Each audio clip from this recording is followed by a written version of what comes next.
సమాజం కోసం బుద్ధుడు ఎంతో తప్పించాడన్నారు సీఎం రేవంత్. బౌద్ధ సిద్ధాంతం చాలా గొప్పదని తెలిపారు. సికింద్రాబాద్ బుద్ధ పూర్ణిమ వేడుకల్లో పాల్గొన్నారు సీఎం రేవంత్. మహాబోధి బుద్ధ విహార్ ను సందర్శించుకుని ఆధ్యాత్మిక కార్యక్రమంలో పాల్గొన్నారు. ఏ కార్యక్రమం చేసినా ప్రభుత్వం నుంచి మద్దతు ఉంటుందన్నారు రేవంత్. నా పూర్వపు పార్లమెంటు నియోజకవర్గము చాలా సందర్భాలలో ఇక్కడికి రావాలనుకున్నా, నేను రాలేకపోయినా ఈరోజు పెద్దలు ఆంజనేయ రెడ్డి గారు ఆహ్వానం మేరకు ఇక్కడికి రావడం నాకు చాలా సంతోషం. ఇక్కడికి వచ్చిన తర్వాత ఒక గొప్ప క్షేత్రాన్ని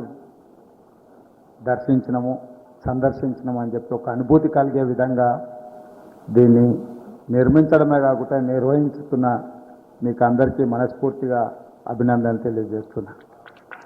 నిర్వహణ అనేది ఒక గొప్ప కమిట్మెంట్.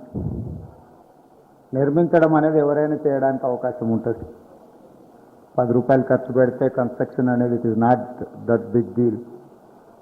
సమాజానికి మేలు జరగాలన్న గొప్ప ఆలోచనతో గౌతమ బుద్ధుడు కలిగిన జ్ఞానోదయంతో గయా బిహార్లో మొదలుపెట్టిన ఈ కార్యక్రమం దాదాపుగా 2,500 సంవత్సరాలైన ఈ ఒక గొప్ప సిద్ధాంతంగా ప్రపంచానికే ఆదర్శంగా నిలబడ్డదంటే అతని ఆలోచన ధోరణి, అతను తీసుకున్న నిర్ణయాలు చాలా గొప్పగా ఉండడం వల్ల ఈరోజు మనమందరం, మీరందరూ ఒక శాంతి సందేశాన్ని గౌతమ బుద్ధుడి ద్వారా అన్ని మతాలను కలిపితే బౌద్ధ మతం అనే విధంగా ఈరోజు మనందరం భావిస్తున్నాము.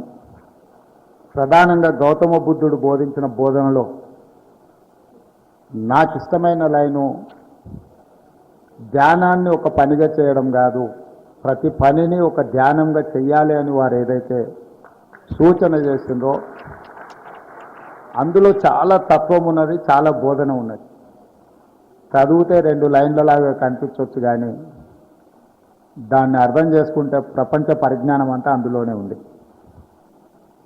పూర్తి స్థాయిలో కాకపోయినా కొంత మేరకైనా వీలైనంత వరకు నేను పని చేసేటప్పుడు చాలా ధ్యానంగా పనిచేస్తూ ఉంటానంటే ఏదైనా నేను ఆ స్ఫూర్తిని వీరి ద్వారా పొందిన, మీకు ఏ రకమైన భూ కేటాయింపు కానీ నిర్మాణం కోసం కానీ నిర్వహణ కోసం సహకరించారో ఈనాడు తెలంగాణ రాష్ట్ర ప్రభుత్వం కూడా అదేవిధంగా మీకు సంపూర్ణమైన సహకారాన్ని అందిస్తుందని చెప్పి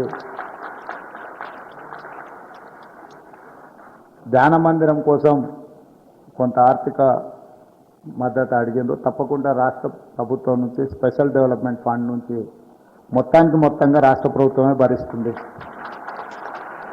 మీ ఆధ్వర్యంలో ఒక పాఠశాలను నిర్వహిస్తే బాగుంటుంది. ఈరోజు ఈ సమాజంలో అశాంతి, అసూయ, రకరకాల పరిణామాలు ఏవైతే పరిణమిస్తున్నాయో వాటిని అధిగమించాల్సిన బాధ్యత మనందరి మీద ఉన్నది. అది వ్యక్తులు కావచ్చు, ప్రాంతాలు కావచ్చు, వీటన్నిటిని కూడా మనం అధిగమించి ఒక మంచి సందేశాన్ని, ఒక మంచి ఆలోచనను పెంపొందించడం, సమాజానికి మేలు చేయాలన్న ఆలోచనను ఇతరులకు పంచడం చాలా అవసరం ఉంది ఇప్పుడున్న పరిస్థితుల్లో. కాబట్టి ఈ రకమైన కార్యక్రమాలు మీరు ఏది చేపట్టినా మా ప్రభుత్వం వైపు నుంచి భేషజాలు లేకుండా సంపూర్ణమైన సహకారం ఉంటుంది. ఎందుకంటే ఈ రాష్ట్రానికి, దేశానికి ఇప్పుడు అవసరం, అత్యవసరం.